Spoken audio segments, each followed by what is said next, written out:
Não se esqueça de se inscrever no canal, deixe seu like e ative o sininho.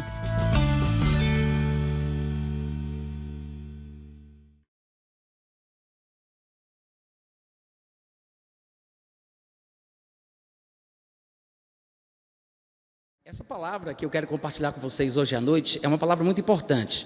Alguns de vocês talvez se assustarão à medida que vocês observarem por que caminho eu vou seguir. Não se assuste, você está na igreja certa. Mas o tema da mensagem de hoje à noite é a bênção do sofrimento. Vocês podem repetir? Só um pouco mais alto. A bênção do sofrimento. Algumas pessoas se assustam, quando nós falamos sobre sofrimento ou quando deixamos implícito que a Bíblia fala sobre isso. Afinal de contas, em algumas comunidades cristãs que nós frequentamos, ouvimos tanto falar sobre o fato de que Deus nos conduz em triunfo, que a gente não observa o outro lado da moeda. A Bíblia fala muito sobre sofrimento. E eu não estou falando aqui sobre sofrimentos negativos, tá? Eu não estou falando sobre sofrer miséria, ou desgraças, doenças, ou qualquer coisa que Satanás tente colocar sobre nós. Não estou falando sobre sofrer qualquer tipo de coisa diabólica. Eu estou falando sobre sofrimentos bíblicos. É por isso que o tema da mensagem é propositalmente a bênção do sofrimento.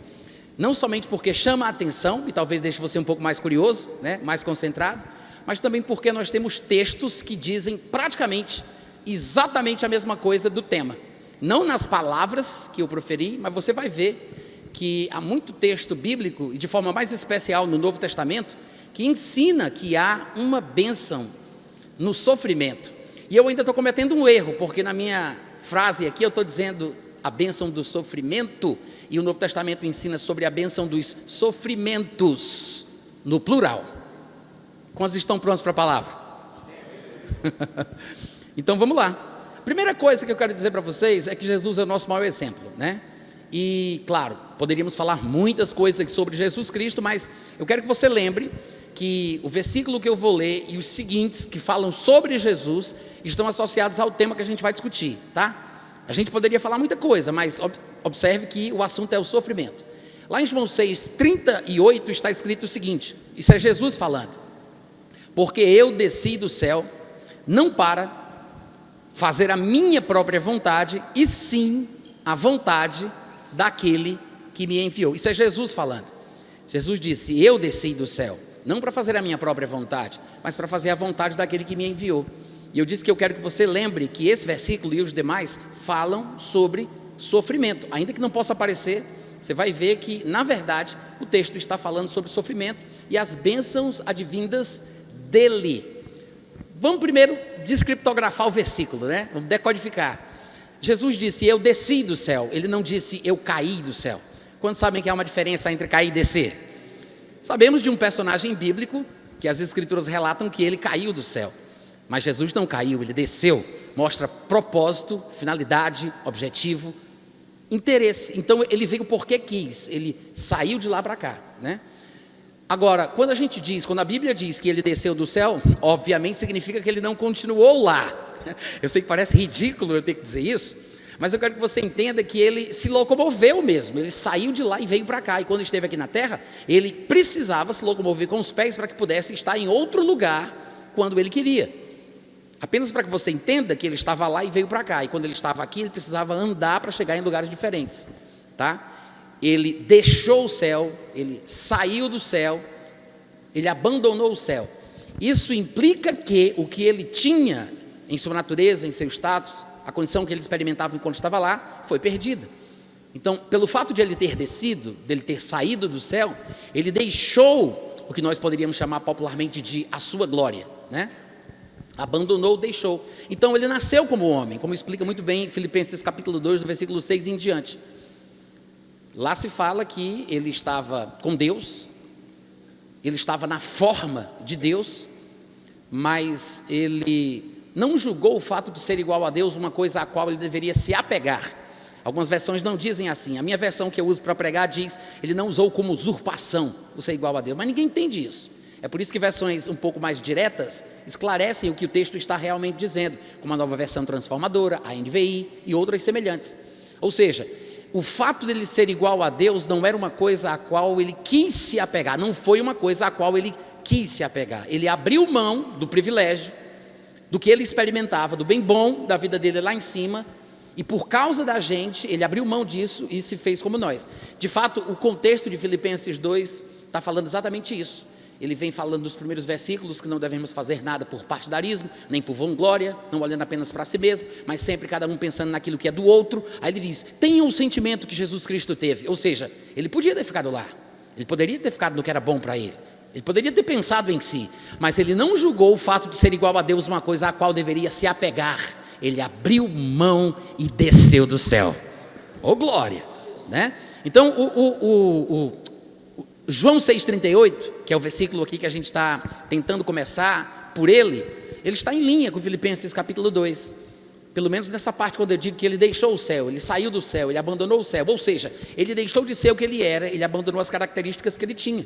Ele estava na forma de Deus, mas ele nasceu, o texto de Filipenses diz, nasceu como homem, e foi reconhecido em figura humana, ou seja, ele passou a experimentar uma realidade que ele não tinha antes.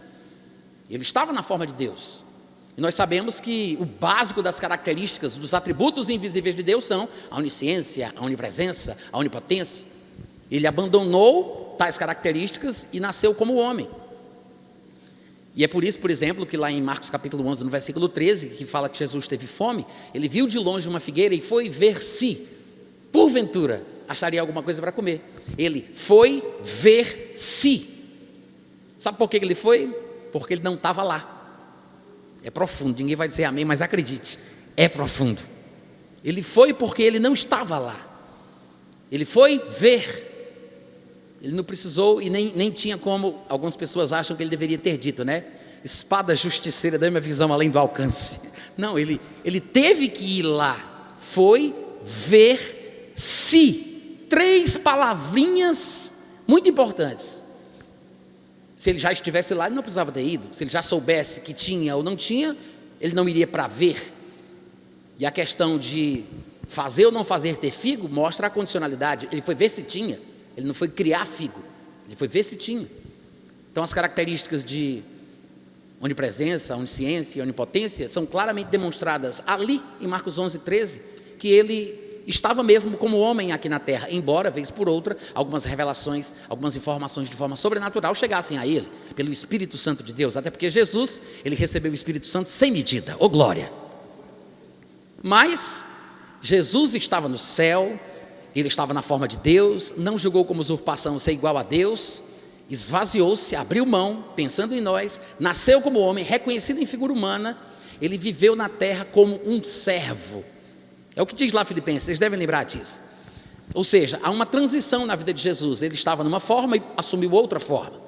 Ele estava com Deus, ele era Deus, mas ele nasceu como homem, viveu e morreu como homem. Eu sei que alguns metidos a maiores diabologistas de Uberlândia podem se escandalizar com o que eu vou dizer, ou os PhDs em divindade aqui presentes, mas a Bíblia diz que Jesus até morrer, ele morreu. Eu sei que é forte, mas eu tenho essa ousadia, porque em Hebreus 9, 27 está escrito, aos homens está ordenado morrer, vindo depois disto o juízo, e até morrer, Jesus morreu. Quantos podem dizer um amém pela fé? Ou seja, ele realmente viveu as nossas limitações, experimentou as nossas dificuldades. Vocês sabem disso, ele foi tentado como nós. Até morrer ele morreu. Ou seja, quando ele desceu do céu e se tornou homem, ele passou a experimentar coisas que ele não conhecia antes. Eu não estou falando sobre conhecer no sentido teórico, tá? Eu estou falando da prática, da experiência. Ele nunca tinha vivido aquilo. Ele estava na forma de Deus, ele era Deus, ele conhecia o ser humano, mas ele não sabia o que era ser humano. Ou seja, depois que ele deixou a forma que ele tinha no céu e assumiu a forma humana, ele passou a conhecer coisas que ele não conhecia. Ele passou a experimentar uma nova realidade. Tanto é que lá em Filipenses 2 mesmo diz que ele estava na forma de Deus, não julgou como usurpação ser igual a Deus, abandonou isso, abriu mão disso, pensando na obra maior pelo povo. Aí ele nasce como homem, reconhecido em figura humana, e aí ele vive a vida de servo. De quem? De Deus. Agora ele estava aqui não como Deus, mas como servo de Deus. E vocês sabem que o servo ele pode ser obediente ou desobediente, mas no caso de Jesus ele foi um servo obediente, e obediente até a morte, e ainda foi uma morte de maldição, porque Deus disse: maldito seja aquele que for pendurado no madeiro. Jesus foi amaldiçoado por Deus, ferido de Deus, traspassado por Deus. A Deus agradou moê-lo e fazê-lo enfermar, mas o castigo que Deus colocou sobre ele é a razão da gente ter paz. Oh glória! Mas está aí, Jesus nasce como homem, vive como homem, e ele passa a experimentar coisas que antes ele não experimentava. Ele sabia o que era o ser humano, mas ele não sabia o que era ser humano. Quantos entenderam o trocadilho? Ele sabia o que era o ser humano, mas não sabia o que era ser humano. Ele nunca tinha tido dedo, unha, sistema nervoso, globo ocular, sono, fome, tentação, até tentado ele foi e morreu. Então você observa que as coisas sobre as quais eu estou falando aqui com vocês ainda com base no primeiro versículo, elas nos fazem observar, é quase irrefutável isso, de que Jesus experimentou o que nós experimentamos, que ele passou pelo que nós passamos. Eu sei que aqueles que já se enveredaram pelos caminhos da teologia talvez tenham mais dificuldades do que os outros, porque através de postulados teológicos, às vezes a gente fica mais burro, e a gente não consegue ver o que está escrito, né? Porque a teologia nos atrapalha de ler a Bíblia. Valorizamos tanto a visão denominacional, a doutrina que abraçamos, que as nossas tradições acabam invalidando a palavra de Deus. É triste isso, mas é verdade, é verdade.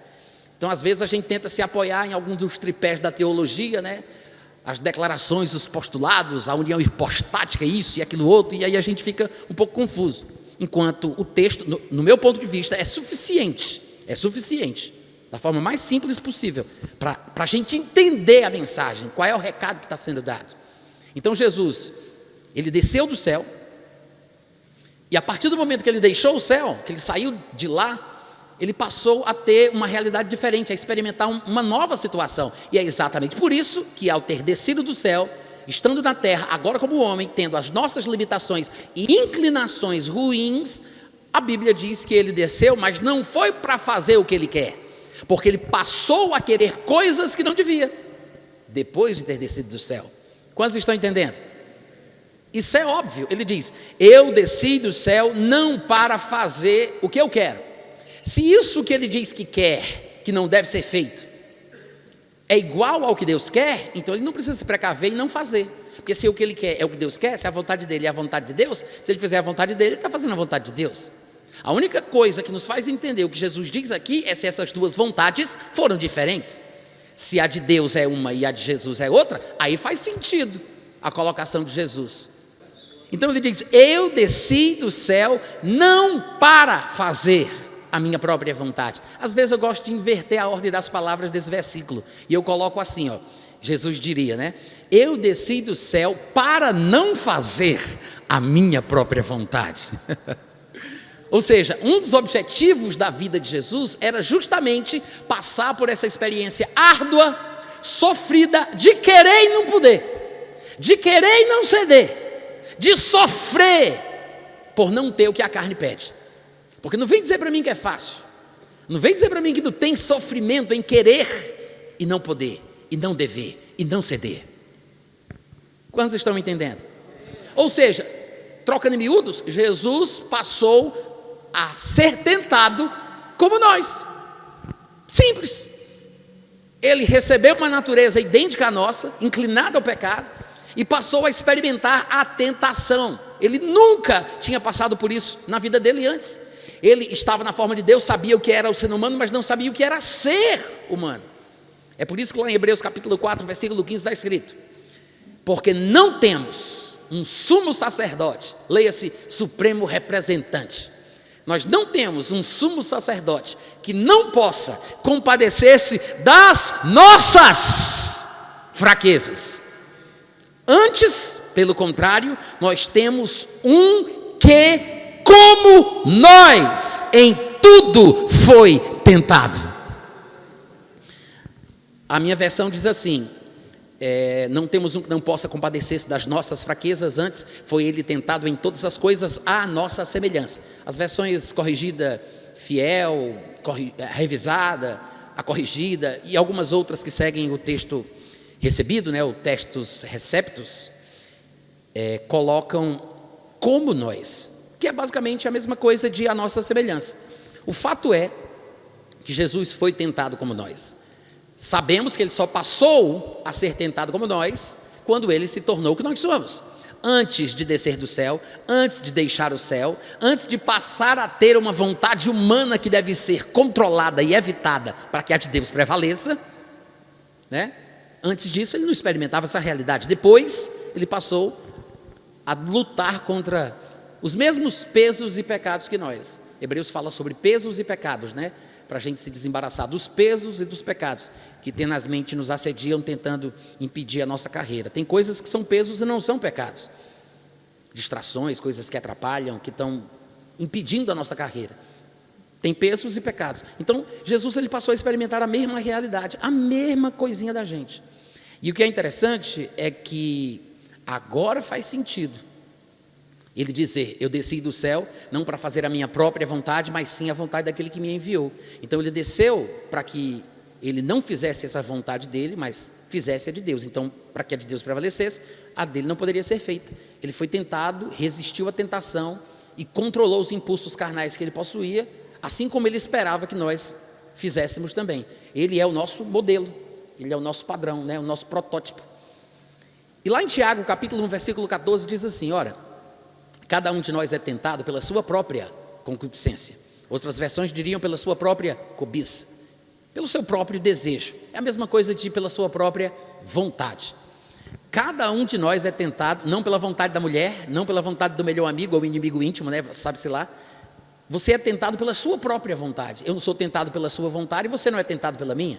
Porque aquilo que te tenta talvez não me tente, e o que me tenta não tenta você, porque cada um é tentado pela própria vontade, pelo próprio desejo. Temos vontades que nos são próprias, que às vezes tentam nos desencaminhar. Cada um de nós que somos crentes, nascidos de novo, cheios do Espírito Santo, somos tentados. Cada um é tentado. Ele não diz que cada um foi, antigamente nós éramos, não. Crentes, nascidos de novo, ainda somos. É por isso que ele diz, cada um de nós é tentado pela sua própria vontade. Afinal de contas, se Jesus foi tentado como nós, como diz Hebreus 4,15, se nós sabemos como nós somos, nós sabemos como ele foi, não é? Porque se A é igual a B e B é igual a C, então C é igual a A. Se eu sou tentado, quando eu sou atraído e engodado pela minha própria vontade, pela minha própria cobiça, concupiscência, desejo, e ele foi tentado como eu, então ele foi tentado quando ele foi atraído e engodado pela própria vontade dele. É por isso que ele disse, eu desci, mas não foi para fazer a minha própria vontade, que ele passou a ter depois de ter descido, tá? Não podemos esquecer isso. Irmãos, tem sofrimento ou não tem em resistir à tentação? Só não tem sofrimento quando eu resisto à tua tentação, mas resistir à minha tem. Quantos estão entendendo? Porque afinal de contas, somos tentados pela nossa própria vontade, não pela vontade do coleguinha. Então, não ceder aquilo que para mim seria gostoso, aquilo que eu gosto, porque a tentação é a vontade de fazer uma coisa que eu gosto, não é a vontade de fazer uma coisa que eu não gosto, é a vontade de fazer uma coisa que eu quero, e não algo que eu não quero. Quando eu não cedo a essa vontade, eu sofro. Então você já pode observar aí que existe um sofrimento bíblico, que é a tal da tentação. Eu sei que pode parecer que não, mas é exatamente isso que Tiago explica, lá no capítulo 1. Ele diz, bem-aventurado o varão que sofre a tentação. Algumas versões dizem, bem-aventurado o varão que sofre a provação. E alguns teólogos, né, supõem que a palavra provação ali não tem o mesmo significado que a palavra tentação, que vai se repetir por quase uma dezena de vezes no versículo seguinte em diante. Como se fossem coisas diferentes, achando que provação ali seria uma espécie de teste, uma reprova, né? Sei lá como é que o pessoal da Canela de Fogo fala, tem uns linguajar bem técnico aí, né? Do pessoal, do pessoal mais pentecostal, né? Mas não é prova nesse sentido não, a palavra grega que aparece lá, inclusive, tem a mesma raiz das outras palavras que vão ser traduzidas por tentação, é a mesma palavra. Perasmos, perazo, e assim vai, repetidamente ele vai falar sobre ser tentado, tentação, etc, etc. Ele não está falando sobre ser bem-aventurado no sentido de passar por uma prova, nesse sentido, sabe, aquela coisa, né? Eu estou passando uma dificuldade. Não é isso que ele está falando. Ele está falando sobre a bem-aventurança de ser tentado, de passar por uma tentação. Por quê? Não pela própria tentação em si, mas pelo que isso me traz. Porque a tentação é aquela coisa a qual eu vou ter que resistir. E quando eu não cedo, ou seja, se eu cedesse eu teria prazer. Quando eu não cedo, eu sofro. Então, bem-aventurado é o que sofre a tentação. Quantos estão me acompanhando? Isso está escrito no versículo 12 de Tiago, capítulo 1. Bem-aventurado o varão que suporta com perseverança, a minha versão que estou usando para pregar diz provação, mas eu quero lembrar, é a palavra peirasmos, que vai se repetir depois. Lá do versículo 13, quando ele diz ninguém ao ser tentado, é a palavra peirazo, que tem o mesmo radical, é um cognato, né, praticamente com o mesmo sentido. Então ele está falando, e tem versão em português que diga, bem-aventurado o varão que sofre a tentação. Tem versão, não sei se alguns de vocês aí tem uma versão em português que diga tentação. Alguém tem? Pronto. Olha aí, corrigida, né? Corrigida aqui também, livro de papel. Então veja, ele está falando, bem-aventurado o varão que sofre a tentação. Por quê? Porque depois dele ter sido aprovado, ou seja, ele não cede à tentação, porque se ele cede, ele tem prazer. Mas quando ele resiste e ele não cede, ele sofre. A carne quer, a carne pede e ele não dá. Então há sofrimento na hora que alguém é tentado. É por isso que ele diz, bem-aventurado quem sofre a tentação, ou seja, não cede. Não tem prazer, porque se você cede, você tem prazer e não sofrimento. É um prazer enganoso, ilusório, temporário, traz consequências horríveis para a vida da gente. Mas o que ele está falando aqui é bem-aventurado o que sofre e não o que cede. Por quê? Porque aquele que sofre a tentação, depois de ser aprovado, já que ele não cede, então ele sofre. Se ele sofre, ele vai receber a aprovação. Porque depois de ser aprovado, receberá a coroa da vida, a qual o Senhor prometeu aos que o amam. Agora, ninguém ao ser tentado, diga, é Deus que está fazendo isso comigo. Deus está me tentando. Ou seja, quando você estiver experimentando, passando por uma tentação, não pense que é Deus trabalhando na tua vida, fazendo isso com você, porque afinal de contas a Bíblia já diz que não vos sobreveio tentação que não seja humana, mas Deus é poderoso para dar, juntamente com essa tentação humana, o escape. Amém? Agora, ele diz, não diga que é Deus que está fazendo isso com você. E aí ele explica por que o crente não deve dizer uma besteira dessa. Porque Deus não deve ser tentado pelo mal. Muita gente não entende esse versículo, pensam que o texto está dizendo que Deus não pode ser tentado. Como é que Deus não pode ser tentado se a própria Bíblia já dizia, não tentarás o Senhor teu Deus? Se ele não pode ser tentado, por que a Bíblia diz para não tentar ele? Alô? Opa, valeu, queridão, Deus te abençoe. Vou te levar para todo lugar que eu for pregar agora, viu? Vou repetir. Irmãos, algumas pessoas acham que o texto está dizendo que Deus não pode ser tentado. Mas não é isso que o versículo está dizendo. O não pode aqui é no sentido de não deve. Não deve. Porque é possível tentar a Deus. Se não fosse, não estaria escrito, não tentarás o Senhor teu Deus. De fato, lá em Hebreus capítulo 3, versículo 9, diz exatamente isso.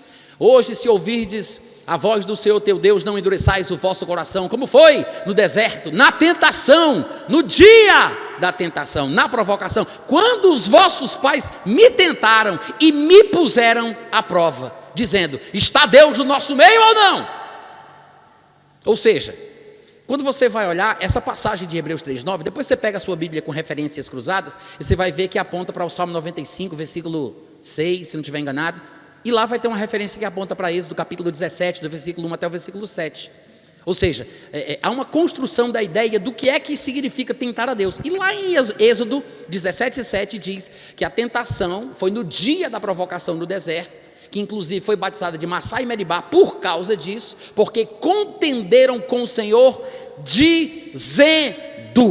Eles contenderam com o Senhor dizendo. E aí, Deus está ou não está com a gente?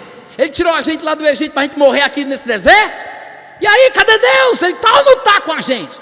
Aí lá em Hebreus 3:9 ele diz, e olhe que eles viram as minhas obras por 40 anos.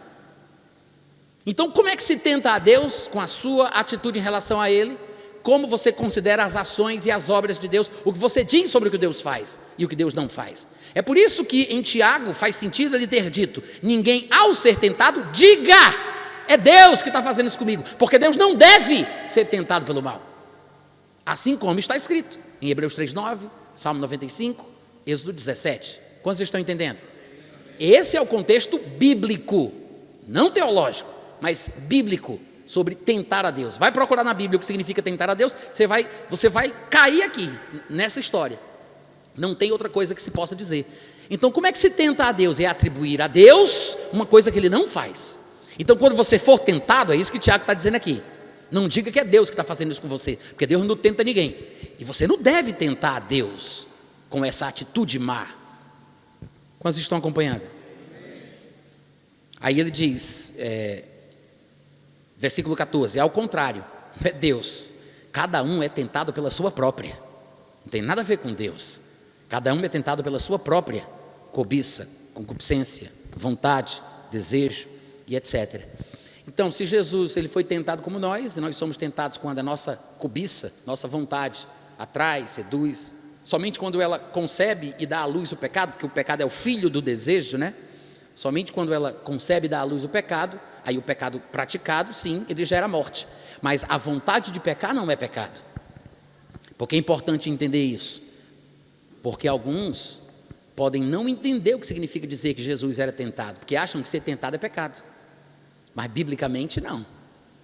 Tecnicamente, não. Ser tentado é uma coisa, ter pecado é outra coisa. Quantos estão entendendo? Ser tentado é quando cada um é atraído e engodado pela própria vontade. Mas o pecado é quando esta vontade, concupiscência, desejo, concupiscência, quando ela gera, ela dá à luz o pecado. Então, ter vontade de fazer uma coisa errada não é necessariamente pecado. Claro que eu não estou falando aqui sobre você fantasiar na cabeça, imaginar e desejar conscientemente, de forma voluntária, não estou falando disso. Mas aquele desejo latente na nossa natureza terrena, animalesca, né? Aquele desejo latente do nosso corpo terreno, das obras da carne, dessa natureza terrena, esse desejo, ele está lá. O simples fato de você ter o potencial para o pecado e a inclinação para o erro em algumas áreas, não significa que você errou porque você tem esse desejo, porque tem essa vontade, ou porque você sabe que se desse lugar, você faria isso ou aquilo que não deve. Quantos estão entendendo? Ou seja, Jesus foi tentado como nós, e pelo fato dele ter sido tentado, não significa que ele pecou, porque não é pecado ser tentado. Amém, gente? Agora, isso quer dizer então que Jesus sofreu quando ele foi tentado? Já que bem-aventurado é o varão que sofre a tentação? Será que essa é uma verdade, é uma regra geral que se aplica de forma indistinta a todos, inclusive Jesus? Muito provavelmente sim, porque em Hebreus capítulo 2, versículo 18 está escrito exatamente isso. Naquilo que ele sofreu ao ser tentado, é poderoso para socorrer os que são tentados. Ô glória! Então, Jesus sofreu quando foi tentado, porque tem sofrimento na tentação. Amém, gente? Lá em Hebreus capítulo 5, no versículo 7, diz assim: nos dias da sua carne, falando de Jesus, olha que frase profunda, é bonita também, mas é muito profunda. Nos dias da sua carne, que não foram muitos, porque a gente sabe que os dias da carne de Jesus se somam em 30 e poucos anos, né? Esses são os dias da sua carne. Porque eu vou abrir um parênteses para falar uma coisa bem interessante. Inclusive eu falei bastante sobre isso num dos meus livros, que infelizmente eu não trouxe porque ele acabou. Mas eu falo sobre a existência eterna de Jesus Cristo ao longo de 3 fases distintas. Às vezes a gente não entender isso nos faz ficar confuso sobre algumas passagens da Bíblia. Alguns textos proféticos, às vezes, fazem declarações que envolvem os 3 estados de Cristo ao longo da sua existência eterna. Misturam o que nós chamaríamos de passado, antes da encarnação, a sua vida terrena e a sua posterior ressurreição e glorificação.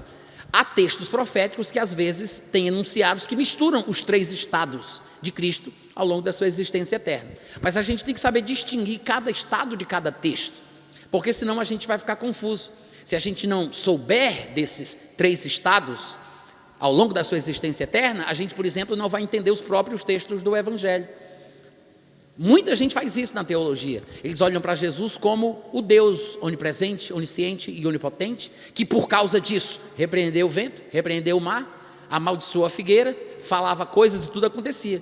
Mas quem pensa isso não percebe que o próprio texto invalida essa interpretação. Claro que a gente não vai ter tempo aqui para falar sobre isso, porque não dá para pregar a Bíblia toda numa noite só, né? Mas o próprio texto invalida essa interpretação, mas é assim que o pensamento convencional teológico faz. Ele olha para Jesus como homem na terra, como se fosse onipresente, onipotente e onipotente, porque são atributos da divindade. Mas, como nós vimos, ele estava com Deus, na forma de Deus, ele era Deus, mas não julgou como uma coisa a qual ele deveria se apegar, o fato de ser igual a Deus. Ele abriu mão do seu direito e do seu privilégio e assumiu a forma humana, foi reconhecido assim e se tornou agora servo de Deus. E foi um servo obediente até a morte. E nos dias da sua carne, Hebreus 5:7, nos dias da sua carne, tendo oferecido com forte clamor e lágrimas, orações e súplicas a quem o podia livrar da morte, e tendo sido ouvido por causa da sua piedade, embora fosse filho, ele, Jesus, aprendeu a obedecer pelas coisas que ele sofreu. Jesus aprendeu a obedecer. Aí você diz, como assim? É porque enquanto ele estava na forma de Deus, ele jamais saberia o que seria isso. Eu falo de forma experimental. Ele poderia ter um conhecimento técnico, teórico, o que fosse, mas ele nunca tinha experimentado isso na própria pele. Vocês estão acompanhando, gente? Então ele aprendeu a obedecer. Afinal de contas, era a primeira vez ao longo da sua existência eterna que ele sabia o que era ter a chance de pecar, ter a chance de desobedecer, ter em si algo que o faz querer coisas diferentes do que Deus quer. Porque quando ele desceu do céu, ele passou a ter uma vontade própria que não poderia ser feita para que a de Deus prevalecesse. E este é o ponto na linha do tempo da existência eterna de Jesus, em que ele passa a experimentar essa realidade, que a Bíblia chama tecnicamente de os dias da sua carne. Amém, gente? Então Jesus aprendeu a obediência, ele aprendeu o que era isso, o que é isso, aprendeu a obedecer pelas coisas que ele sofreu. Vocês lembram ainda o nome do tema da nossa mensagem de hoje à noite? Como é que é? Vamos repetir? Vocês estão muito quietos, gente. Como é o nome da mensagem? A bênção. Um pouquinho com mais vontade, vai. A bênção. Você percebe que tudo que eu tenho falado sobre o sofrimento, pelo menos até então, demonstra um lado positivo que às vezes a gente não vê? A gente não enxerga isso nas pregações dos nossos pregadores prediletos. É como se fosse uma coisa que não existisse na Bíblia. E a Bíblia está cheia de textos que corroboram o mesmo pensamento de forma exaustiva, repetidamente. Jesus, ele aprendeu a obediência pelas coisas que ele sofreu. E o resto do versículo, aliás, no versículo 9, o resto da ideia diz: e tendo sido aperfeiçoado, lembre-se, por causa das coisas que ele sofreu. Aí você vai dizer, não, Natan, aí você está esticando a baladeira. Bom, só para você tirar a dúvida de que é por isso que o texto diz que ele foi aperfeiçoado, que é por causa dos sofrimentos que ele mencionou no versículo anterior, basta você conferir, por exemplo, em Hebreus 2:10, que ele diz basicamente a mesma coisa. Convinha que aquele por cuja causa e por quem todas as coisas existem, que é Deus Pai, conduzindo muitos filhos à glória, aperfeiçoasse por meio de sofrimentos, para não ter dúvida. Como é que foi esse aperfeiçoamento de Jesus Cristo, né? Para não ter dúvida. Convinha que Deus Pai aperfeiçoasse por meio de sofrimentos o autor, que é Jesus, da salvação deles. Jesus aprendeu a obedecer por causa das coisas que ele sofreu e, consequentemente, está implícito, tendo sido aperfeiçoado, tornou-se o autor da salvação eterna para todos os que lhe obedecem. Então tem uma bênção no sofrimento, tem uma bênção. O problema é que às vezes nós somos preconceituosos, Estamos no cabresto da religião, da teologia, da denominação, né? Do pregador predileto. E a gente se escandaliza quando a Bíblia entra em cena. Quando a Bíblia assume o seu protagonismo, a gente fica confuso. Por quê? Não estamos recebendo a palavra de Deus. Pelo menos não como deveria. A gente não consegue identificar uma coisa que é bíblica. Nos assustamos, ficamos com medo, achamos que é heresia. Não pode estar certo. Não é verdade? Aí você diz: Natan, tá, tudo bem, eu estou um pouco assustado, mas continue. Tem mais coisa no Novo Testamento sobre o sofrimento? Mas só tem.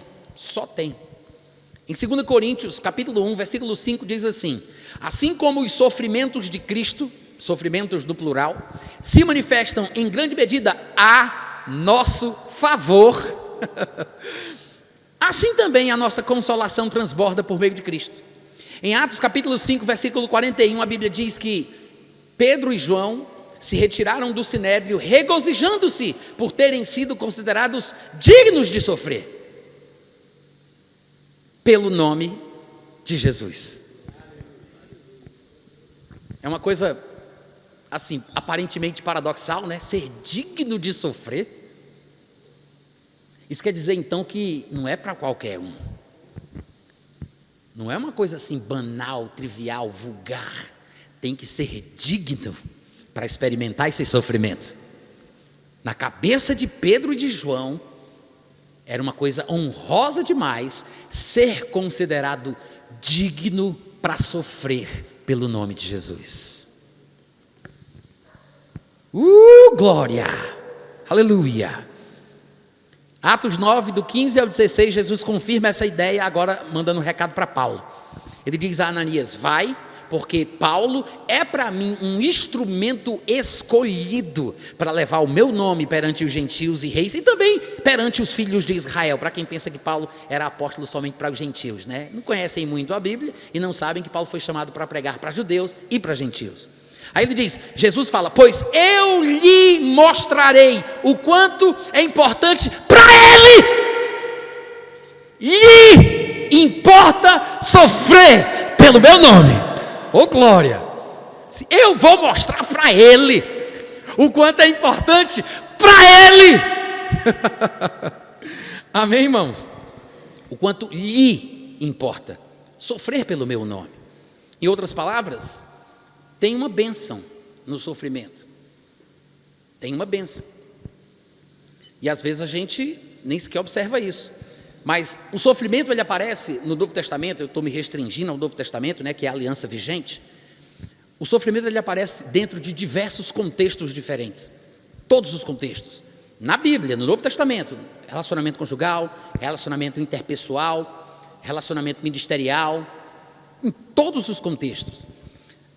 Há 3 textos que eu quero citar para vocês aqui, que falam sobre essa glória que é consequência do sofrimento que a gente experimenta aqui, né? A bênção que vem do sofrimento, ela pode ser entendida como várias coisas diferentes em contextos diferentes, mas nesse caso aqui, os 3 textos que falam sobre a bênção do sofrimento estão apontando para a glória como sendo a tal bênção que vem deste sofrimento. Ou seja, nesse caso, nesses 3 textos, a glória é a bênção que vem do sofrimento experimentado. Lá em Romanos capítulo 8, versículo 17 e 18, diz assim: ora, se nós somos filhos, quantos filhos de Deus nós temos aqui?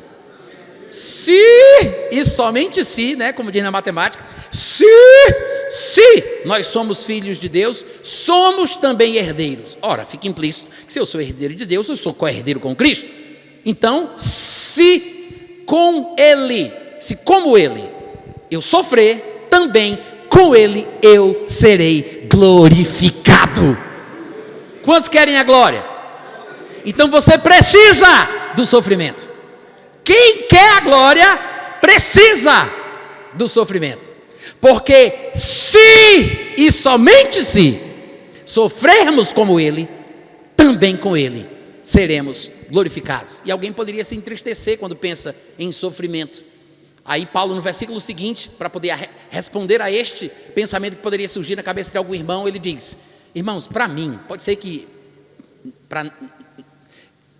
nem para todos vocês, mas para mim, eu tenho por certo que os sofrimentos do tempo presente não podem ser comparados com a glória que vai ser revelada em nós. Para aqueles que poderiam pensar, meu Deus, que miséria, hein?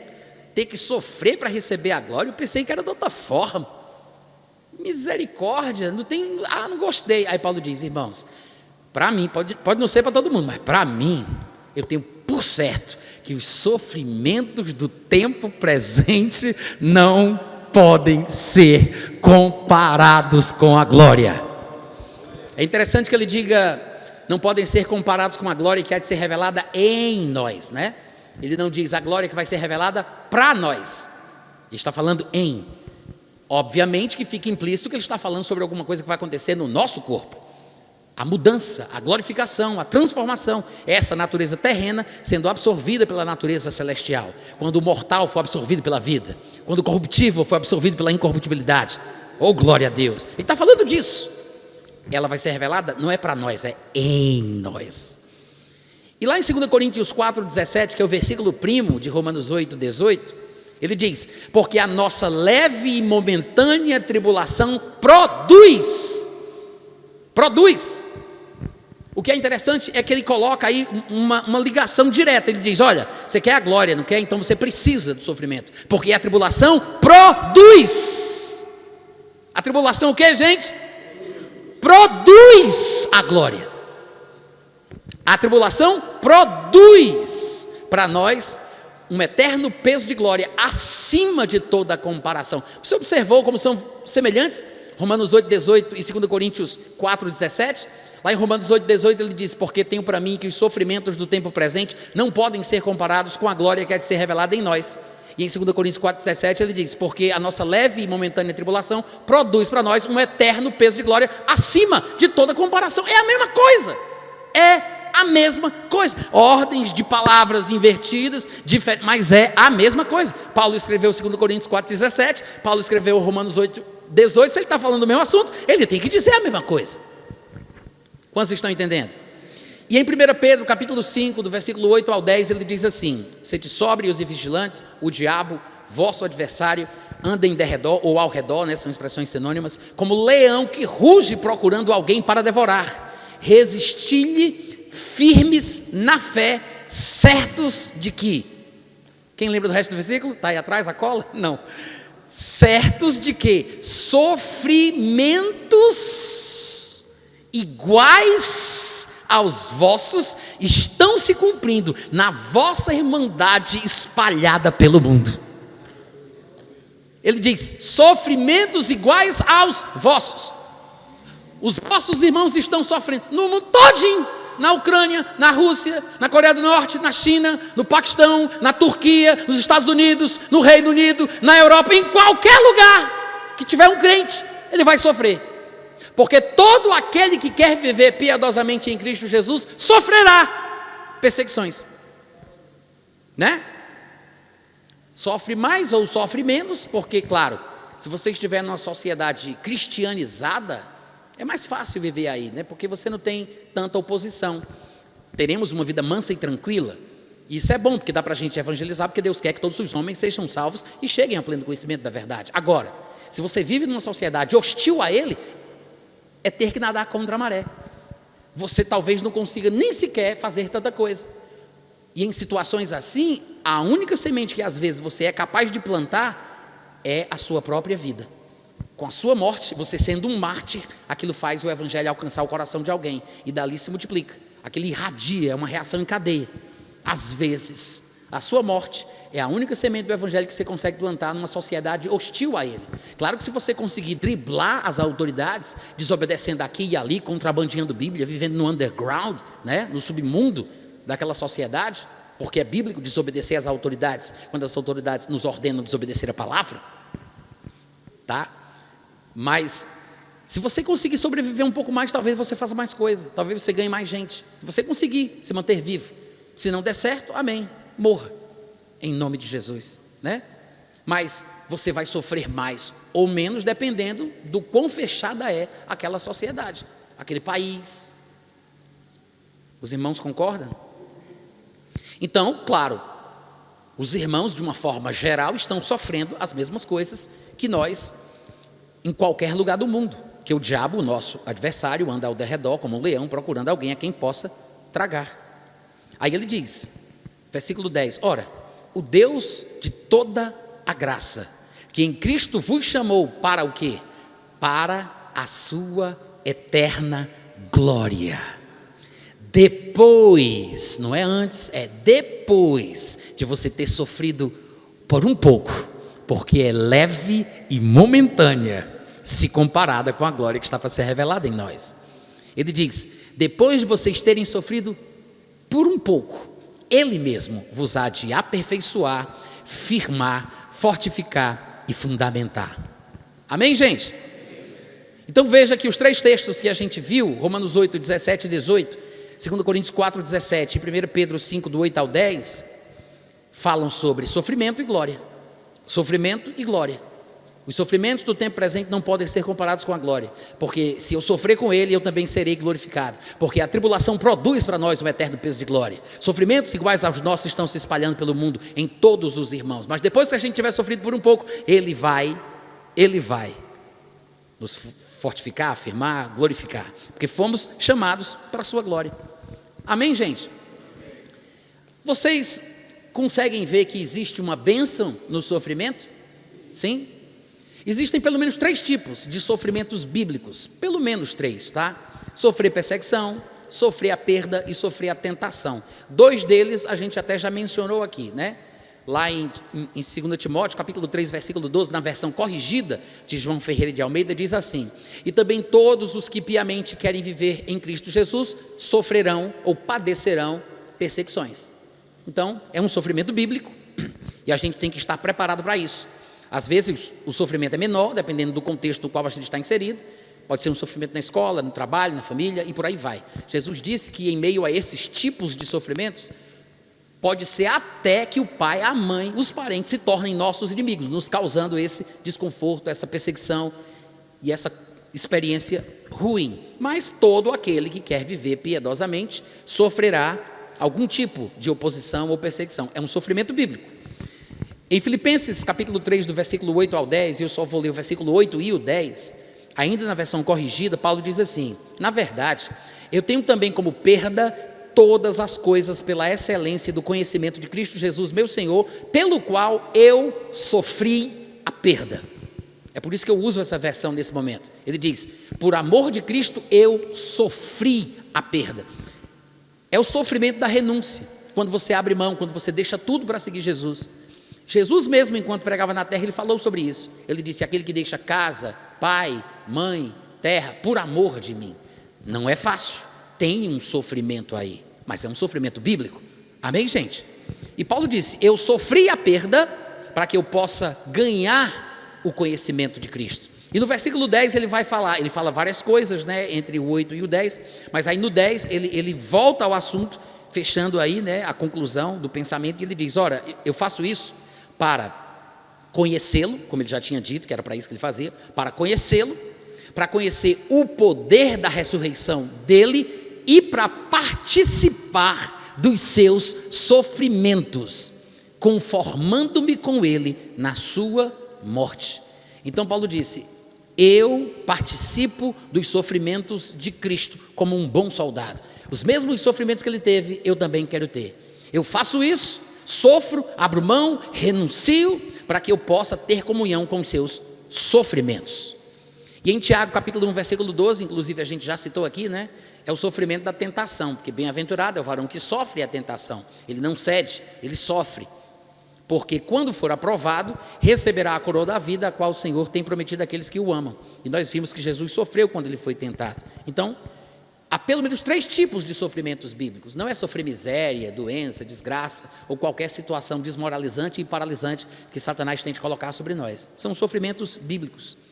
E há uma bênção nesses sofrimentos, tá? Essa seria a introdução da mensagem. Mas como a gente vai ter outras oportunidades, né? Parece que eu não sei exatamente qual vai ser o dia. Eu não sei. Não, parece que eu é que estou confundindo. Então durma com uma bronca dessa. Brincadeira, gente. A gente pode ficar até quanto tempo aqui, Eric? Mais uns quantos minutinhos aí? Vai completar 1 hora aqui já.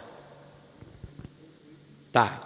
Eu não sei se vai dar para concluir da forma que eu gostaria, porque a conclusão, ela se encontra dentro da primeira epístola de Pedro, em todos os capítulos de Pedro, porque a primeira epístola de Pedro, eu gosto de chamá-la de a epístola do sofrimento. É onde você vai entender a importância e a bênção do sofrimento na vida do crente. Dentro da epístola de Pedro, porque em cada capítulo ele fala de sofrimento em alguma área, em algum contexto específico. No 1, no 2, no 3, no 4 e no 5. Inclusive, acabamos de ler aqui o capítulo 5, não foi? Quando ele diz que Satanás, nosso adversário, está ao nosso redor. E esses sofrimentos são experimentados por todos os crentes no mundo. Mas vamos continuar aqui mais um pouquinho e ver onde é que a gente chega, tá? Você vê que há uma bênção no sofrimento. E para falar a verdade, se a gente for bem sincero, a gente vai ter que reconhecer que a excelência da vida cristã depende do quão estamos dispostos a sofrer. Por quê? Porque o mandamento que nos foi dado é sofredor. Jesus disse: este é o meu mandamento, novo mandamento vos dou, que vos ameis uns aos outros como eu vos amei. E se você quer saber o que é amar, Paulo diz: o amor é sofredor. Quem ama de verdade, não quem diz que ama, mas quem ama sofre. Por quê? Porque não revida, não paga mal por mal, não bate boca, mesmo estando certo, ele sofre a injustiça. Porque o amor é sofredor. A essência da vida cristã repousa no sofrimento. Sabe por que casais se separam? É porque o marido traiu a esposa. Não é. Mas é porque a mulher fala demais. Não é. É porque ela enrola o papel higiênico para baixo e eu só gosto por cima. Não é por isso. É por causa que ela aperta a pasta no meio. São 20 anos apertando a pasta no meio, eu não suporto mais. Há sempre uma desculpa por que as pessoas se separam, né? Mas é porque eu não aguento mais. Na verdade, as pessoas se separam, e não é só os casamentos não, tá, gente? As amizades, as igrejas se dividem, famílias se dividem no meio, as pessoas deixam de ser amigas umas das outras, porque elas não amam de verdade. Amar não é gostar de ficar perto de alguém. Amar não é se sentir bem pelo que a pessoa faz comigo. Amar não é a sensação prazerosa das coisas boas que alguém me dá. Amar é sofrer para que o outro fique bem. Se os dois amigos, os cônjuges, o que fosse, se as pessoas envolvidas na relação realmente estivessem dispostas a amar, tivessem ouvido mais sobre amor, se elas fossem ensinadas sobre isso, pode ter certeza, nunca haveria uma separação. Sabia disso? Nunca haveria uma separação. Aí você vai dizer assim: não, Natan, mas a minha esposa, né, no caso aí dos maridos, a minha esposa é mais grossa do que papel de enrolar prego. É bruta, é uma cavala batizada, né? Bom, se é uma cavala, pelo menos já foi batizada, né? Dê glória a Deus que o caminho já tá encaminhado o negócio. Mas a mulher também diz isso do marido. Vocês sabem que sempre um reclama do outro o tempo inteiro. As falhas a gente enxerga muito bem, né? No outro com quem a gente convive. Mas tem um ditado popular, gente, que tem tudo a ver com o que a gente está falando aqui sobre amar ser sofrimento, sobre amar envolver o sofrer pelo outro, né? Tudo suporta, tudo espera, não se conduz inconvenientemente na busca dos seus interesses. Mas esse sentimento, eu vou dizer assim, para ficar bem claro, essa predisposição para sofrer, isso é amor. Essa predisposição para sofrer pelo bem do outro, pelo meu testemunho, pelo que Jesus me pediu para fazer, pelo mandamento que me foi dado, essa predisposição para sofrer é o grande segredo da coisa. Tem um ditado popular que diz assim: quando um não quer, dois não brigam. Vocês já ouviram isso? Eu nunca vi um ditado tão verdadeiro. Quando só precisa de um, não precisa dos dois. Quando um não quer, dois não brigam. Pode ter assassinato, briga não. Pode ter homicídio, mas briga não. Vocês entendem a diferença? Totalmente, não é briga, é assassinato, é homicídio, mas não é briga. O ditado é verdadeiro: quando um não quer, dois não brigam. Alguém poderia estar perguntando, meu Deus, ele está fazendo apologia ao assassinato? Claro que não, né, gente? Pelo amor de Deus. Jesus disse que a vinda dele vai ser como um ladrão de noite. Ele não estava fazendo apologia ao roubo. Cresce. Amém, irmãos? Agora, se o marido vai tentar espancar a mulher, ou se a mulher vai tentar bater no marido, porque também acontece, eu morei na casa de um pastor que ele perdeu os dentes da frente porque a esposa deu uma caçarolada na boca dele. É verdade, é verdade, é verdade. Porque se a mulher quiser matar o homem, ele morre no próximo almoço, envenenado. Pode acreditar, né? Agora, se o homem quer matar a mulher e se a mulher quer matar o homem, o que é que a pessoa que pode ser a vítima faz? Corre, né? Você não precisa brigar, porque você corre o risco na briga com a sua esposa de acabar matando ela. Então, assim, para evitar qualquer tipo de problema, corra, saia de perto. Pelo menos esse é o conselho que eu gosto de dar para as mulheres, né, que são mais frágeis, como a Bíblia diz, vaso mais frágil, falando do corpo, né, para que ela corra. Nada de querer enfrentar, de bater, não, corra. Aí liga para a polícia, porque marido que bate em mulher é crime.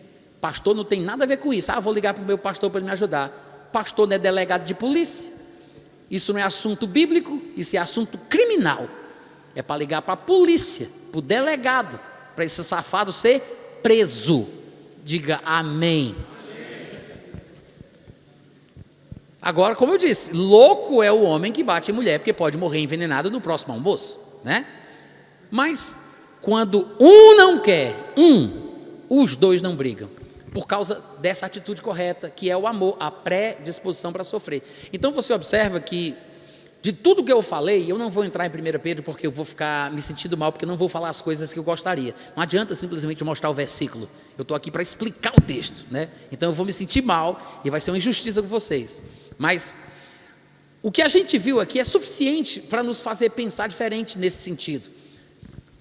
Que a partir de hoje, quando você for estudar a sua Bíblia, você se lembre, tem muito mais sobre sofrimento como uma experiência positiva para você do que você imaginava, em várias áreas. Fica aí o dever de casa, não sei se aqui chama assim, se é o para casa, é dever de casa ou para casa? Nas escolas, né? Então, o para casa, o dever de casa é esse. Dá uma olhadinha lá em 1 Pedro, uma epístolazinha de 5 capítulos, leia todos os capítulos e vá grifando as passagens nos capítulos que falam sobre sofrimento. Dá uma grifada. Depois você conta quantas vezes, nos 5 capítulos, do começo ao fim, ele fala sobre sofrimento em diferentes contextos, e observe se você entendeu o que ele falou, tá? E eu deixo essa palavra para a meditação da igreja. Amém? Gente, olha só, é uma alegria poder estar aqui, tá? É um privilégio.